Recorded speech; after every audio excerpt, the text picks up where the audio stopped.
तो स्वागत है दोस्तों आप सभी का एक और नए वीडियो में। आज की वीडियो में आपसे बताऊंगा कि जो डीआरसीसी में अप्लाई करने के बाद टीपीपीएफ पेंडिंग होता है वो क्या होता है और कितने दिन तक समय लग जाता है। क्योंकि एक व्यूअर ने कमेंट करके पूछा था कि भाई मेरा जो टीपीपीएफ पेंडिंग है 6 महीना से है और काफ़ी परेशान रह रहा हूँ, डिप्रेशन में हूँ कि अभी तक क्यों नहीं हो रहा है, क्या कारण है। तो सब कुछ आज की वीडियो में बात करेंगे। तो वीडियो को लाइक कर दीजिए और पहली बार हमको देख रहे हैं हमारे चैनल पर आए तो जल्दी से जाके सब्सक्राइब करके बेल आइकन दबा लीजिए ताकि भविष्य में आने वाली वीडियो का नोटिफिकेशन सरलतापूर्वक आप तक पहुंचता रहे।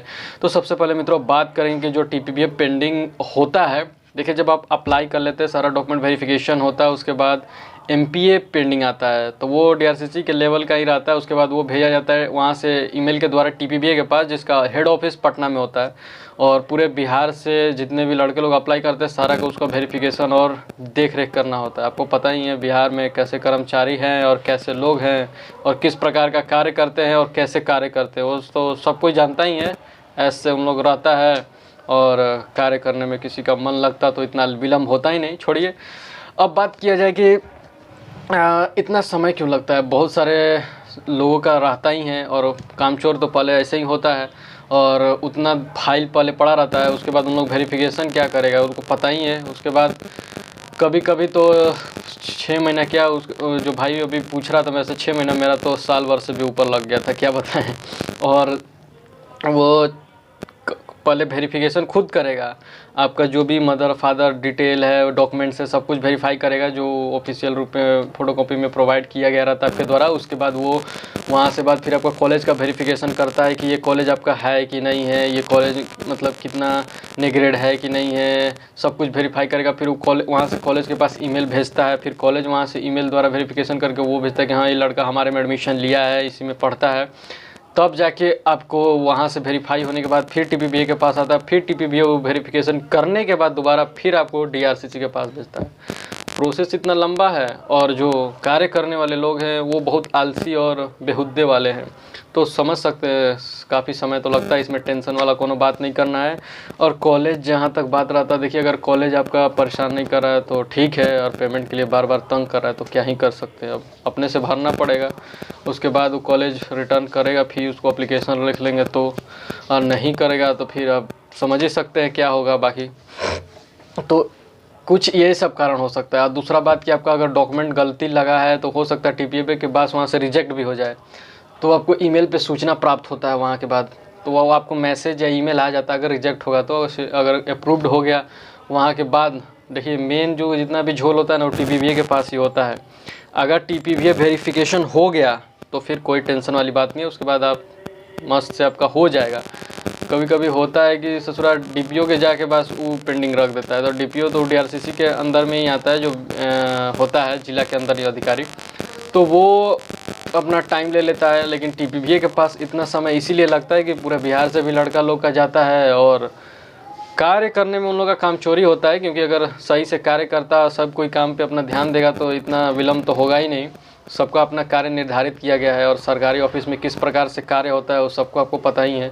तो दूसरा देखिए, ये तो हुआ क्यों लेट होता है, क्या होता है, आपको क्या करना चाहिए। देखिए टेंशन नहीं लेना चाहिए, आराम से रहिए, ईमेल करिए, और नहीं ज़्यादा समय हो गया है तो कंप्लेन करिए। लोक शिकायत निवारण पोर्टल पे जाके कंप्लेन करिए। और कैसे कंप्लेन करना है अगर आप देखना चाहते हैं तो आने वाले समय में इस पर एक मैं विस्तार रूप से वीडियो बना दूंगा, जिस पे मैं आपको संपूर्ण रूप से बताऊंगा कि आपका अगर पेंडिंग आ रहा है तो कैसे आपके कंप्लेन कर सकते हैं। नहीं तो जाइए टीपीपीए ऑफिस और जाके पटना में वहाँ पर उससे मिलिए। और उसका फ़ोन नंबर ना वेबसाइट कुछ नहीं दिया रहता है। टीपीपीए का ऑफिस पटना ही में है और गूगल पे शायद उसका एड्रेस आपको मिल जाएगा। और BSFCL जैसे ये होता है ना, क्या है BSFCL, हाँ ऐसा ही कुछ है, पुट का ऑफिस आपको मिल जाएगा। तो वहाँ पे जाइए और उनसे बात करिए कि कहाँ इतना लेट हो रहा है और क्या कारण है, तो आपको वहाँ पे स्पष्ट रूप से बताया जाएगा। और नहीं हो रहा है तो फिर आप कंप्लेन करिए। और नहीं तो आप अगर टीपीपीए के बाद अगर पेंडिंग आ रहा है तो वो डीआरसीसी में दिक्कत होता है, वो डीआरसीसी में जाके आप बात करिए, ठीक है। और टीपीपीए के पास अगर हो रहा है तो फिर वहाँ आप जाके बात करिए कि भाई कहाँ इतना समय लग रहा है, क्यों देर हो रहा है। और कारण तो यही होता है कि कार्य उन लोग सही से नहीं करता है। कहूँ भी जाइए, डीआरसीसी में जाइए, जिला स्तर पे जाइए, चाहे उच्च स्तर पे जाइए, हर जगह काम चोरे भरल है। और न उन लोग अगर सही से सब अपना कर्तव्यों का निर्वहन करने लगेगा तो फिर क्या बात है, बिहार कहाँ से कहाँ पहुँचेगा हम लोग का। करता ही नहीं है सब। और इसीलिए तो उन लोग सरकारी नौकरी करता है सब कोई कि हम लोग ऐश करेंगे, सरकार का पैसा मिलता ही है और बाकी जो मिल जाता है समझ ही रहे हैं। तो यही सब कुछ कारण होता है। और टीपीपीए के पास अगर पेंडिंग है तो जाइए बात करिए और ऑफिस में जाके कंप्लेन करिए, और नहीं हो रहा है तो लोक शिकायत निवारण पे कंप्लेन करिए। उसका भी कोई उत्तर नहीं देगा। डीआरसीसी वाला आप जाएंगे तो लोग कंप्लेन में लिख देगा कि हमारे पास नहीं है, ये टीपीपीए के पास है। तो उस स्थिति में हम कुछ कर ही नहीं सकते हैं। उन लोग का यही जवाब रहेगा, हम जानते हैं। और ये सब चुतियापों से हम बहुत उलझ चुके हैं, डीआरसीसी और ये झोल झाल साला।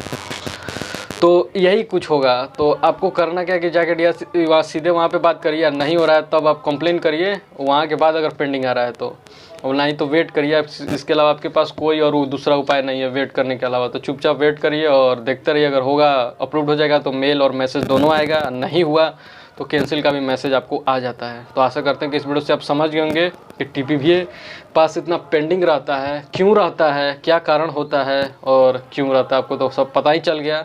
और बाकी कुछ और प्रश्न होता है तो कमेंट में ज़रूर पूछिए।